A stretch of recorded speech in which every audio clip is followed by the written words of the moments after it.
Dan menteri-menteri lain, alhamdulillah insya-Allah teruskan. Tak perlu jumpa Iswardi, tak penting Iswardi ni. Tapi teruskan kerja yang baik ini, jadikan Salahuddin ni sebagai contoh terbaik. Jadikan beliau sebagai contoh, sebagai motivasi kepada kita untuk melakukan kerja lebih. Bukan menteri je, kita semua ni. Bahawa kalau orang setinggi beliau boleh melakukan tugas sebaik itu, sanggup turun. Orang yang bekerja keras, tuan-tuan. Dia boleh ambil pendirian untuk nak rehat, duduk, goyang kaki. Dah menang kan? Kalau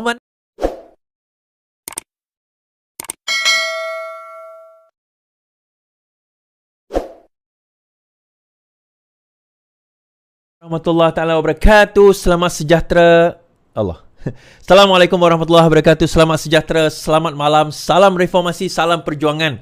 Saya ucapkan kepada sahabat handai yang menonton saya di YouTube, Facebook, di TikTok, yang menonton saya, yang mendengar saya di Twitter, terima kasih. Tolong retweet dan tolong apa orang kata share, share, insyaallah tap-tap, kita tap-tap malam ni insyaallah.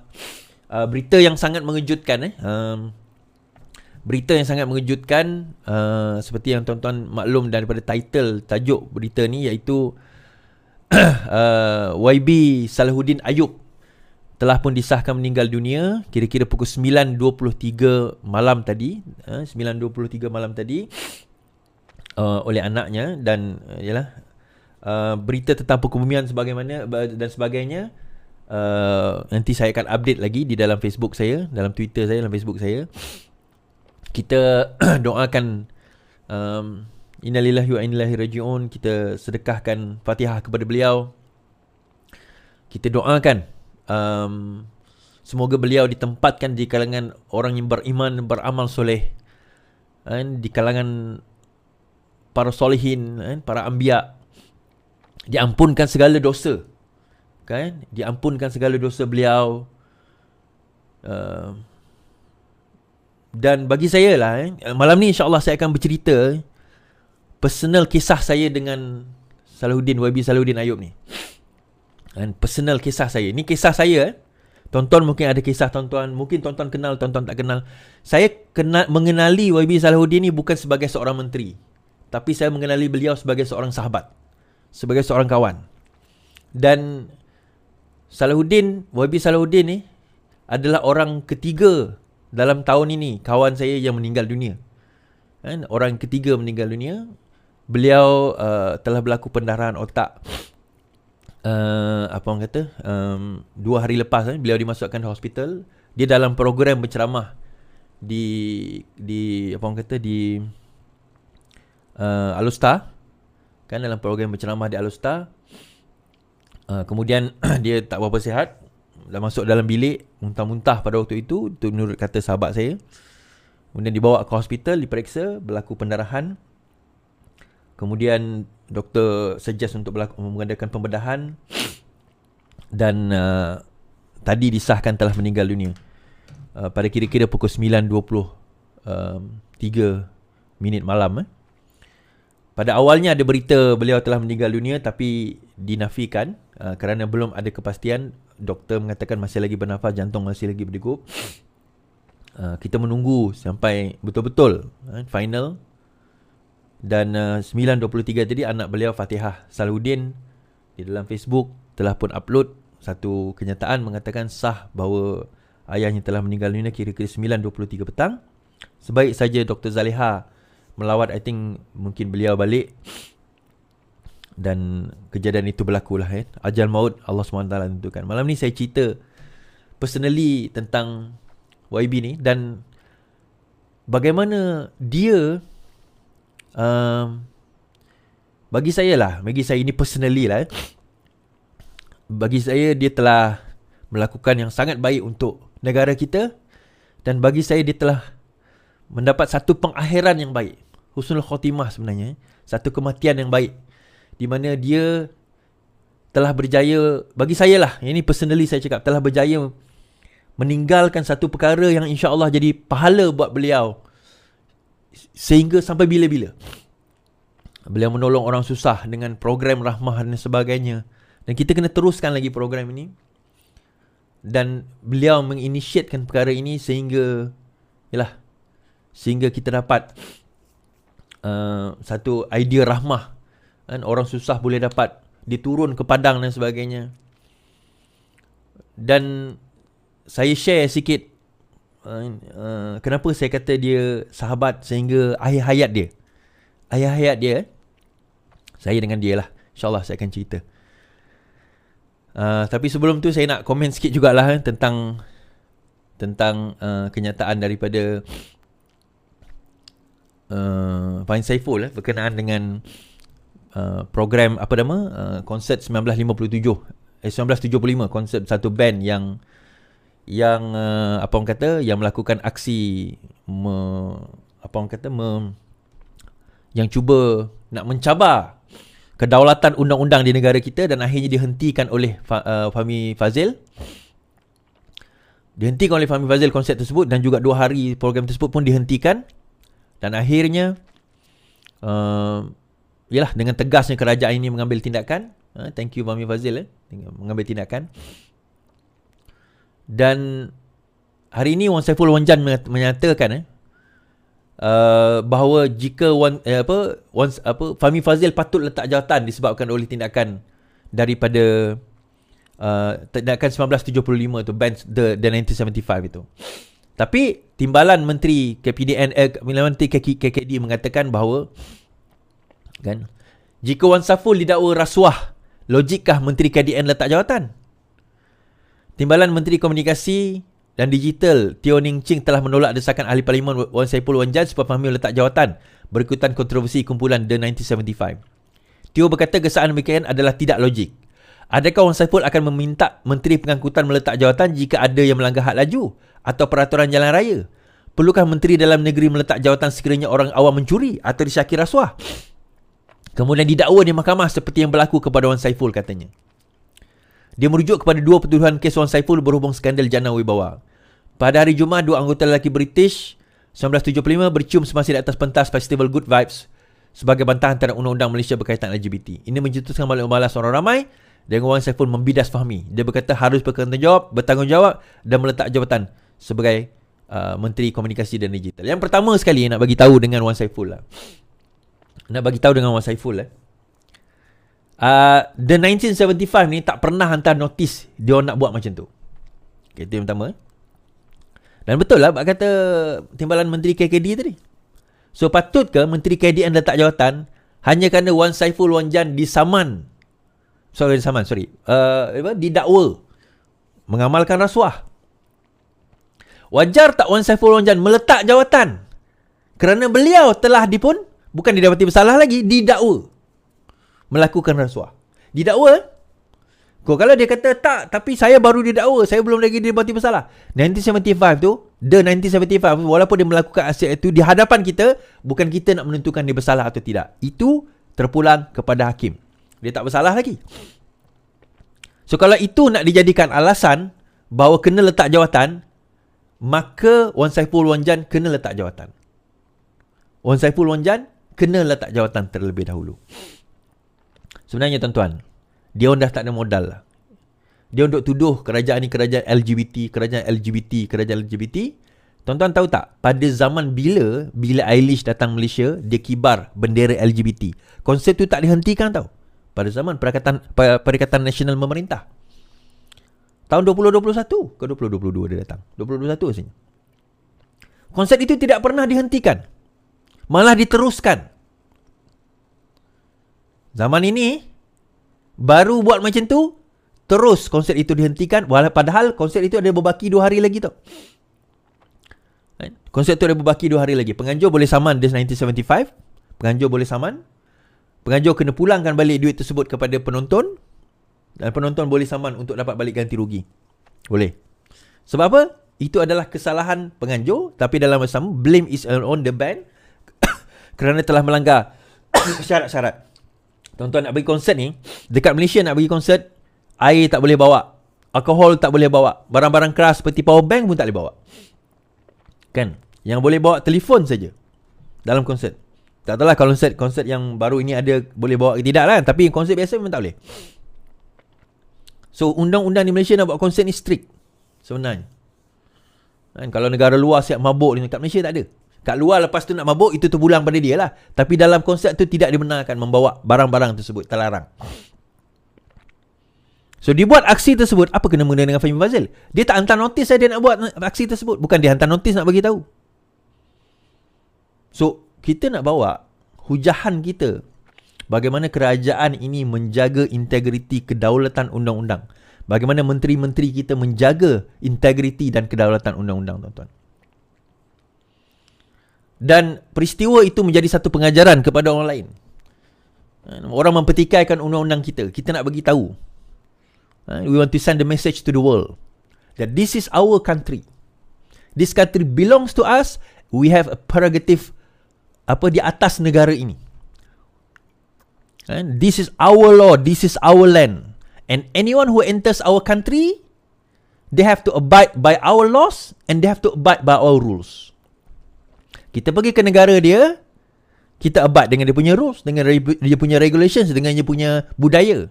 When they come to our country, then they have to respect us. And before 1957, yelah dia menjajah kita. Ada orang kata dia tak dijajah, lantak dia lah. Kan dia boleh disrespect us. Itu sebelum itu. Bukanlah boleh, tapi yelah dia disrespect. Tak apa. But after our kemerdekaan, kan Sarawak semalam 22 Julai, hari kemerdekaan Sarawak, selepas kemerdekaan Sarawak, lepas kemerdekaan Malaysia, kita bebas daripada penjajahan. We dictate our own terms, our own laws, our own rules, our own culture. Kita dictate segala-galanya. No one else can tell us how are we going to live our life. Tak ada siapa boleh bagi tahu kita macam mana kita nak jalani hidup dan budaya kita. The hell lah 1975 tu. Aku pun tak pernah dengar band tu sebenarnya, to be honest. Kan? Aku pun tak pernah dengar. Walaupun I'm really into alternative band, but 1975 I've never heard. Sorry lah. Mungkin I'm too old for this. Baik, balik kembali cerita. Malam ni I'm actually overwhelmed sangat sebenarnya. So saya kena buat live juga. Saya nak bawa berita ni. So saya tak boleh buat live lama, tapi saya ceritalah pengalaman saya dengan YB Salahuddin Ayub, tuan-tuan. 2 hari lepas, YB Salahuddin dilaporkan telah dimasukkan ke hospital akibat pendarahan otak. Doktor sahkan Salahuddin alami pendarahan otak. Doktor pakar mengesahkan Menteri Perdagangan dan Kos Sara Hidup Datuk Salahuddin Ayub mengalami pendarahan otak. Sahabat beliau Syakirin Husna dalam satu kenyataan berkata Salahuddin kini sedang menjalani pembedahan di Hospital Bahiyah Alustar Kedah. Syakirin berkata dia dikejarkan kewat kecemasan kira-kira 10-15 malam dan mendapat rawatan setelah mengalami mual dan muntah-muntah. Pihak Menteri KDN akan memaklumkan mengenai perkembangan kesihatan beliau dari semasa ke semasa, katanya. So hari ini telah keluar satu kenyataan daripada KDN, daripada kementerian sendiri. Kenyataan media pejabat Datuk Seri Salahuddin Ayub, sesungguhnya daripada Allah kita datang dan kepada Allah juga kita akan kembali. Alustar dengan penuh duka cita dan pilu adalah dimaklumkan bahawa Menteri Perdagangan Dalam Negeri dan Kos Sara Hidup Yang Berhormat Datuk Seri Salahuddin Ayub telah mengebuskan nafasnya terakhir di Hospital Sultan Bahiyah Alustar, Kedah, 23 Julai 2023, iaitu tadi jam 9.23 malam. Jenazah Allahyarham sedang diuruskan untuk dibawa pulang ke rumah ibu Allahyarham di Kampung Serkat, Koping Tenggek, Tanjung Piai. Kopi Tenggek, Tanjung Piai. Pihak pejabat Menteri KPDN akan memberikan maklumat lanjut mengenai proses pengurusan jenazah dalam masa terdekat. Sehubungan dengan itu, pihak keluarga Allahyarham merakamkan setinggi-tinggi penghargaan dan ucapan terima kasih yang tidak terhingga kepada semua pihak dan ingatan yang diberikan terhadap Allahyarham selama ini. Keluarga Allahyarham juga ingin berterima kasih kepada semua doktor petugas Sultanah Bahiyah Alustar. Semoga roh Allahyarham ditempatkan di kalangan orang beriman. Amin ya rabbal alamin. InsyaAllah kita semua yang beragama Islam, apa kata kita baca Al-Fatihah, kita sedekahkan kepada beliau. Dan juga saya juga nak tunjukkan juga 2 rakan saya juga ni yang meninggal dunia, pejuang. Ini bukan baru-baru ni lah. Ini beliau meninggal kira-kira 18 April yang lalu. Saudara Salzali bin Muhammad daripada Keadilan Melaka, Ketua Penerangan Masjid Tanah Melaka. Kemudian Saudara Nelson Rizal bin Razmi meninggal dunia 18 April juga. Dua sahabat saya dalam tempoh lebih kurang masa sama meninggal dunia. Dan insyaAllah apa kata, kita ambil masa sedikit untuk yang bukan Muslim, untuk yang bukan Islam, kita ambil masa bertafakur, berdoa cara masing-masing. Tapi untuk yang Islam apa kata, kita sama-sama membacakan Al-Fatihah dan kita niat sedekahkan pahala Fatihah itu kepada Allahyarham si mati, Allahyarham sahabat-sahabat kita yang saya sebutkan tadi dan juga yang lain-lain insyaAllah. Al-Fatihah. A'udzubillahi minasyaitanir rajim. Bismillahirrahmanirrahim. Alhamdulillahirabbil alamin. Arrahmanir rahim. Maliki yaumiddin. Iyyaka na'budu wa iyyaka nasta'in. Ihdinas siratal mustaqim. Siratal ladzina an'amta 'alaihim ghairil maghdubi 'alaihim waladdallin. Semoga Allah menempatkan mereka di kalangan orang yang beriman, beramal soleh, mengampunkan dosa mereka, kan, menerima amalan-amalan mereka. Saya malam ni ialah tak nak bawa cerita yang saya sebutkan tadi tu kan, tapi saya nak bawa cerita berkenaan dengan bagaimana saya kenal YB Salahuddin ni sebenarnya. Tuan-tuan, ni cerita saya lah. Tuan-tuan mungkin ada pengalaman sendirilah. Macam mana tuan-tuan kenal dan sebagainya kan. Ni nak dengar tak apalah kan. Sebenarnya saya mengenali watak YB Salahuddin Ayub ni, saya tak pernah berjumpa dengan beliau sebelum ini. Sebelum ini saya tak pernah kenal. Kami cuma kenal melalui politik dan saya kenal dia sebab ialah dia pimpinan dalam amanah. Dia orang tertinggal dalam amanah sebagainya. Saya tak pernah kenal beliau secara personal, secara rapat. Dan saya mengenali politik beliau bertahun, daripada dulu, daripada zaman PAS lagi. Dan beliau mengenali saya pun baru tahu beliau mengenali saya sebab saya selalu buat live lah. Dia kata live Iswardi bagus dan sebagainya. Tapi saya nak cerita peribadi YB Salahuddin ni. Saya nak cerita. Malam ni saya cerita, tuan-tuan. Pertemuan kira-kira yang betul-betul saya bertemu dengan beliau ialah dalam satu program di Genting pada masa itu, bukan atas Genting tu, dekat bawah tu. Satu hotel lah di program yang dianjurkan oleh satu NGO lah. Dan beliau hadir, YB Salahuddin hadir. Dan itulah kali pertama saya berjumpa. Tahun ini juga sebenarnya saya baru jumpa. Tapi itu kadang-kadang saya kata itu rezeki. Sebelum saya cerita perjumpaan itu, sebelum ini saya ada masalah bila amanah ada dia incline, dan juga beberapa orang DAP dan juga beberapa orang amanah incline kepada Atok, kepada Mahdi. Saya tembak amanah dan sebagainya. Tapi saya bukan tembak seluruh. Yang saya tak tembak antaranya Salahuddin lah. Salahuddin Ayub ni saya tak tembak sebab dia tak buat statement. Dia macam tu je. Kan masa tu kita, kan masa lepas syaratan tu apa semua kan, masih ada di kalangan orang amanah yang nak bersama dengan Atok pada waktu itu. Kita tak payah mention names lah. Siapa tahu-tahulah cerita ni. So lepas tu bila dah tersebut, Salahuddin ni antara orang yang saya tak pernah tembak. Sebab dia tak pernah pun nak kata setuju tak setuju, tak pernah. So saya nampak politik Allahyarham YB Salahuddin ni lain, tuan-tuan. Tapi saya tak kenal dia lah, saya tak rapat dia, tak pernah jumpa dia dan sebagainya. Sehinggalah satu program di Genting, di kaki gunung Genting tu, di kaki gunung tu, Cameron tu, Genting tu, ada sebuah hotel, dianjurkan oleh sebuah NGO pada tahun ini. Dan saya hadirlah sebagai salah seorang speaker yang memberi talk pada hari tersebut. Dan YB masa tu kat atas, dia tengah bercakap. Saya duduk dekat barisan kedua tau. Dalam barisan kedua tu kan, ialah barisan pertama ni VIP, menteri dan sebagainya kan. Saya duduk barisan kedua lah sebagai peserta dan juga speaker lah. So bila saya duduk barisan kedua tu, ramailah orang lain. Tapi ini saya kata beza YB Salahuddin ni. Masa dalam ceramah tu, dalam dia bagi address cerita, dia panggil audience, dia sebut nama Iswardi tu 3 kali. Sebab topik itu berkenaan dengan social media. So dia kata Iswardi ni kita ambil contoh, Iswardi ni kita kena ikuti, Iswardi disebut. Iswardi. So saya macam, kenapa dia sebut Iswardi? Kan, siapa saya? Saya bukan siapa-siapa. Masa tu saya tak dapat jawatan lagi kan. Saya bukan siapa-siapa. Kenapa nak kena sebut Iswardi? Yalah saya ada live, saya buat live sebagainya, itu yalah yang saya buat. Dan dia kata, saya ingat lagi, Iswardi antara live yang saya tengok, dia kata, antara live saya tengok adalah live Iswardi. So lepas tu dia turun, humble-nya YB Salahuddin ni, tuan-tuan. Tapi sebelum dia turun tu, saya nak cerita, saya ada buat rating tau, saya buat rating. Menteri-menteri yang perform. Kalau tuan-tuan ingat saya bagikan first class, second class upper, second class lower, third class fail. Dan saya kata Salahuddin adalah menteri yang first class, saya kata. Beliau sangat perform. Mungkin sebab itu kot dia suka kan. Tak tahulah, tak kisahlah. Saya kata sangat perform. Dan ada menteri PKR saya letak third class, ada yang fail. Ni bukan saya nak mengampu menteri-menteri, tak. Saya letakkan secara ikhlas. Tapi saya kata Salahuddin first class. Menteri yang perform. Dia datang dengan idea, dia turun ke bawah, dia check sendiri, dia call, dia tanya. Dia menteri yang bekerja, tuan-tuan. Dan dia perkenalkan, orang nak claim menu rahmah dan sebagainya, dia orang kutuk menu rahmah, orang kata macam-macam dengan menu rahmah. Tapi tuan-tuan, saya nak cerita bagaimana pengakhiran seorang yang baik.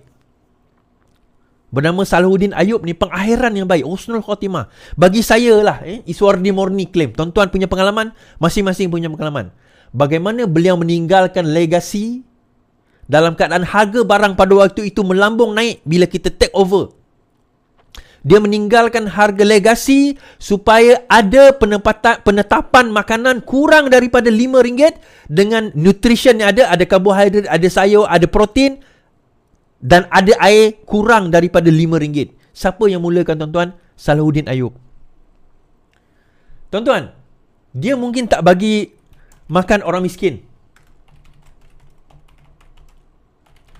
secara personal, mungkin ada bagi kan. Tetapi dengan benda itu saja, perbuatan itu saja sebenarnya, dengan membuat ketetapan tersebut, sebenarnya itu adalah satu perkara yang sangat mulia, tuan-tuan. Sangat mulia.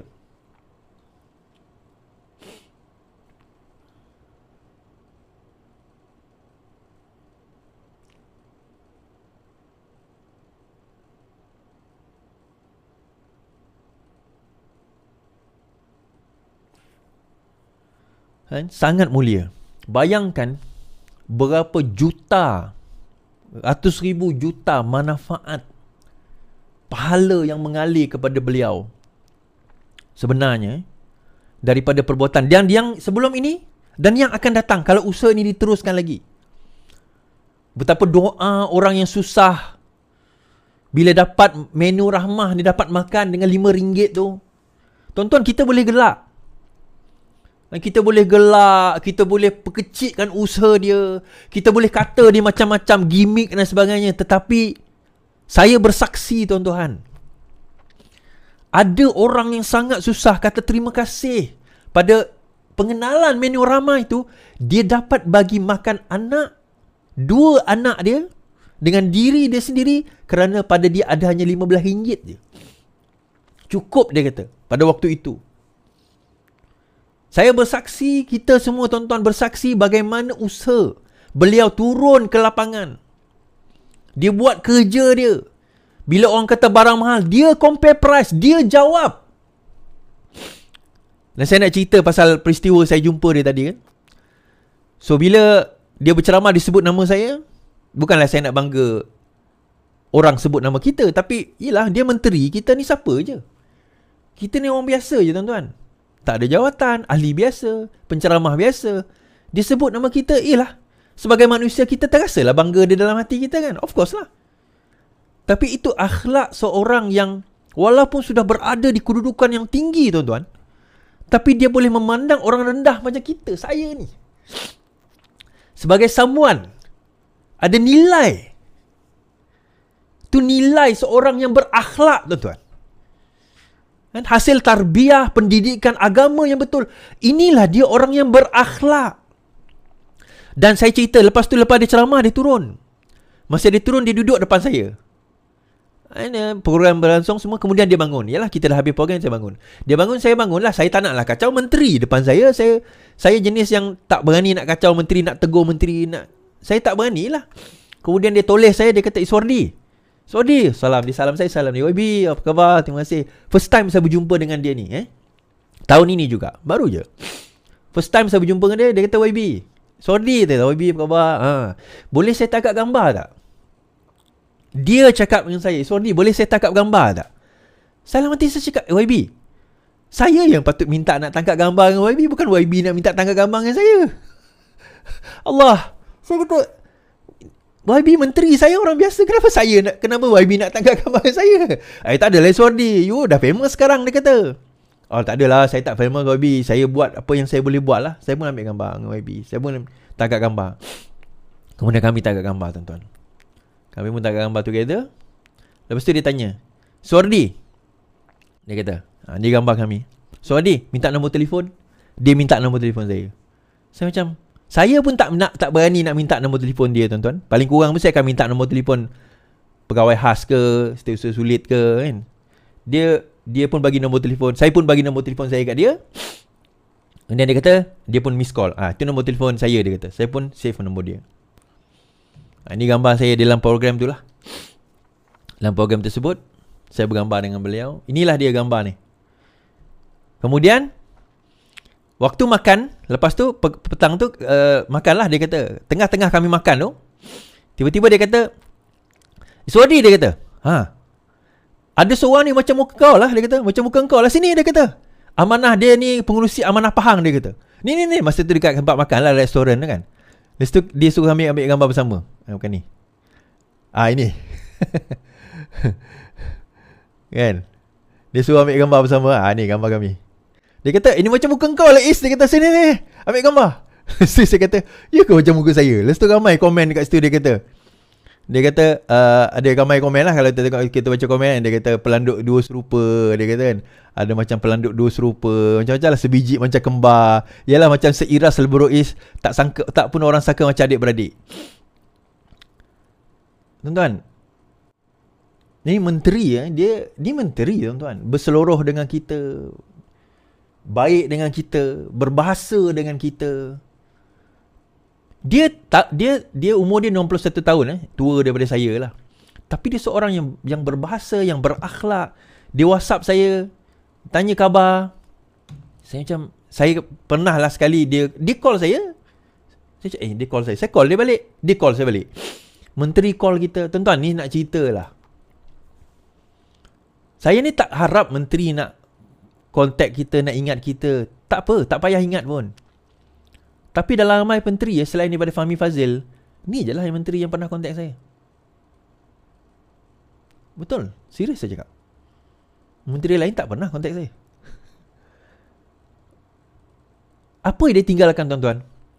Walaupun persahabatan saya dengan dia, kalau kita tengok, persahabatan saya ni 3 Jun. Saya jumpa dia 3 Jun. Ini Julai. Sebulan je saya kenal dia. Tapi Allah bagi saya rezeki untuk berkenalan dengan seorang manusia bernama Salahuddin Ayub ni. Allah bagi saya rezeki berkenalan dengan seorang insan bersama Salahuddin Ayub. Ini benar-benar tarbiyah pas yang tulen, tuan-tuan. Dengan akhlak dia, dengan percakapan dia, dengan rendah diri dia, dengan apa orang kata, humbleness dia, dengan, yalah, Saya tak boleh nak describe perkataan tersebut. Ini personal experience saya dengan dia dah. Kalau saya ni Perdana Menteri ke, mungkin orang kata dia mengampu Iswardi sebab Iswardi Perdana Menteri, mungkin lah. Tapi saya siapa, tuan-tuan? Dan saya hanya boleh bercerita tentang pengalaman saya. This is my experience. Ini pengalaman saya. Sebab saya tak boleh cerita tentang pengalaman orang lain. Orang lain ada cerita dia sendiri. Ini saya cerita tentang pengalaman saya. Inilah dia hasil tarbiyah PAS yang sebenar. Bukannya maki hamun, bukannya fitnah, tuan-tuan. Orang yang sangat bekerja, inilah dia. Tuan-tuan ingat tempoh hari yang harga barang dikatakan naik tu kan? YB Salahuddin sendiri. Salahuddin sendiri yang turun ke Padang. Kan? Salahuddin sendiri yang turun ke Padang, saya ingat lagi. Pada waktu itu saya nak share, tuan-tuan, WhatsApp saya dengan beliau. Saya nak share sebab yalah, beliau dah tak ada, saya boleh share lah WhatsApp saya dengan beliau kan.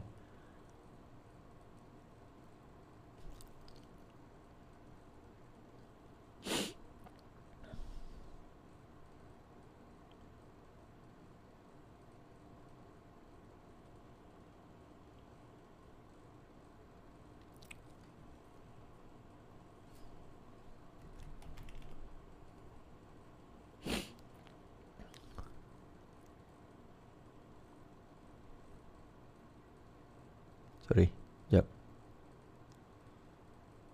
Saya tak boleh share WhatsApp ni.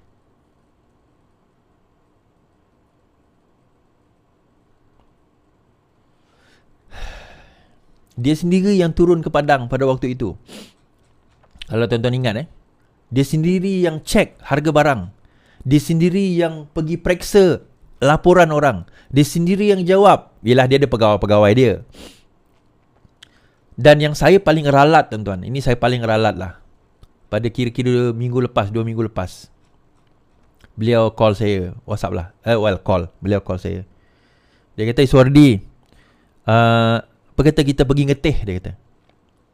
Saya kata saya kata kat dia, YB bila? Dia kata esok ke? Saya kata minta maaf YB, esok saya busy. Allah, kadang-kadang tuan-tuan, bila Tuhan bagi peluang, memang saya ada hal, yalah, saya tak boleh nak nafikan saya ada hal pada waktu itu. Tapi yalah, Tuhan tak bagi saya peluang untuk jumpa beliau buat kali terakhir, dan rezeki saya jumpa beliau adalah pada program itulah. Kan? Pada program tersebut. Ini WhatsApp saya dengan beliau.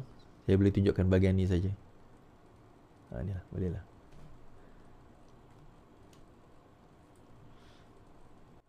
Saya WhatsApp beliau. Saya kata, dia banyak lah atas ni. Dia bagi. Saya kata, sekejap baru landing Miri. Dia bagi tahu kenaikan harga Felda dan sebagainya. Kenaikan harga. Please call me back. Dia kata. Sekejap habis, saya baru landing Miri. So dia bagi sebab dia suruh saya explain. Dia kata, the way saya explain, orang mudah faham. Kan? Dia bagi perbandingan harga dan sebagainya. Kemudian saya buat macam ni. Saya kata, inilah YB yang buat kerja, saya kata. Ini adalah video. Sekejap. You kira sekejap. Mari you beza, kalau tidak ada diskaun, berapa harga dia? Sekejap. Okey. Okey, kita tengok macam mana seorang YB yang buat kerja, tuan-tuan. Kalau penuh ni boleh kira sekejap. You kira sekejap. Mari you beza, kalau tidak ada diskaun, berapa harga dia? Sekejap. Okey. Sebagai contoh serama emas bihun yang 3 kilo Disember ada bihun. Sebagai contoh bihun. Sekarang dijual pada RM14.90. Sebelum ini RM15.5. Contoh. Ini bihun ya. Okey, pet gold ini. Pet gold daripada tahun 2021 sampai sekarang tidak mengalami kenaikan. Kita jual RM28.90. Ini asas rakyat ini untuk kanak-kanak. Adabi, kicap adabi lemak manis. RM4.30. Ini gitu. Yang ini. Tidak berlaku kenaikan melampau. Saji cooking oil 5 kilogram. Makin turun. Daripada 32 September 22 32.90 sen, sekarang 29.20 sen. Ni. Kalau nak kata bahawa zaman PN tak naik, tapi saya tak main permainan itu Tapi oleh kerana mereka serang kita, okey kita cakap zaman mereka 32.90 sen, sekarang boleh turun sampai RM29.20. Season soya.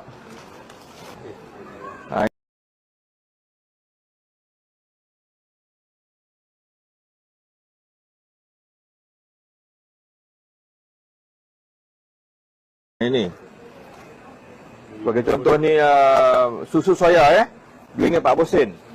Ni rakyat selalu beli ni, tak naik Kara coconut cream santan RM2.80 sen. Putri chili sauce RM2.60 sen.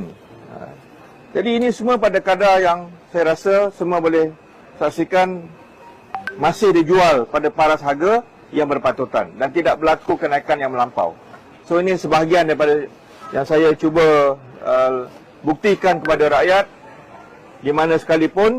Dan beras pun alhamdulillah kita walaupun bersama dengan KPKM untuk kita buat kuat kuasa, tapi setakat ini memang kita akui memang di beberapa tempat berlaku kekurangan bekalan yang telah pun diambil tindakan oleh bahagian padi dan beras di Kementerian Pertanian. Tapi overall tidak ada krisis berlakunya kenaikan beras. Itu yang saya nak beritahu ya, insya-Allah. Itu mengikutlah. Okey. Tuan-tuan nampak sendiri. A great loss lah bagi saya. Tapi yalah. Sedangkan saya kenal beliau hanya 1 bulan je. Tapi kadang-kadang yalah. Rezeki bila Allah nak bagi kan. Rezeki ni macam-macam tuan-tuan. Rezeki perkahwinan, rezeki harta, rezeki sahabat. Kan? Rezeki seorang sahabat. Dan saya diberikan rezeki dapat berkawan sahaja sekejap je dengan Salihuddin Ayub ni. Sekejap je, 1 bulan je. Tapi banyak yang saya boleh belajar daripada beliau tentang seorang pemimpin. Tentang seorang yang bekerja. Dan untuk makluman tuan-tuan, beliau di Kedah pada waktu itu sebenarnya adalah untuk kempen. Beliau sedang berkempen. Dan sewaktu beliau sedang berkempen, dia masa mual-mual masuk ke hotel muntah. Dan doktor sahkan bawa ke hospital, sahkan dah berlaku pendarahan otak. 2 hari lepas. Itu 2 hari lepas. So, saya harap siapa-siapa yang take over tempat beliau selepas ini, yang ambil alih ialah kerja kita, kerja kena teruskan. Apa yang kita nak buat kena teruskan. Dan menteri-menteri lain, alhamdulillah insya-Allah teruskan. Tak perlu jumpa Iswardi, tak penting Iswardi ni. Tapi teruskan kerja yang baik ini. Jadikan Salihuddin ni sebagai contoh terbaik. Jadikan beliau sebagai contoh, sebagai motivasi kepada kita untuk melakukan kerja lebih. Bukan menteri je, kita semua ni. Bahawa kalau orang setinggi beliau boleh melakukan tugas sebaik itu, sanggup turun. Orang yang bekerja keras tuan-tuan. Dia boleh ambil pendirian untuk nak rehat, duduk, goyang kaki. Dah menang kan? Kau pandai-pandai lah kau buat kerja. Tak sempat hari tu. Dia dah tak sempat hari tu sebenarnya. Tak sempat. Itulah. Ada banyak program saya rancang dengan beliau, tak sempat. Tapi tak apalah. Bagi saya, yang dah dirancang itu pahala sebenarnya untuk beliau. Pahala. Sangat besar pahala. Macam mana saya nak bantu Sarawak, macam mana saya nak bantu Semenanjung, macam mana kita nak. Banyak sebenarnya. Tapi bagi saya, biarlah itu jadi orang kata apa, pahala buat beliau. Dan kita ni jadi saluran untuk pahala itu sampai kepada dia. Dan bila saya buat live ni tuan-tuan, bukan saya nak apa. Saya nak tuan-tuan semua turut mendoakan semoga pahala tu juga pergi kepada beliau. Kan? InsyaAllah. Saya rasa itu saja daripada saya pada malam ini. Sekian. Selamat malam. Selamat beristirahat. Tidurlah pejuang. Kerana rehatmu sudah sampai. InsyaAllah rehat kita tidak lama lagi. Rehat saya tak lama lagi. Tapi buat masa ni, belum lagi rehat kita. Sekian daripada saya. Selamat malam. Yang penting, lawan. Tetap lawan. Assalamualaikum.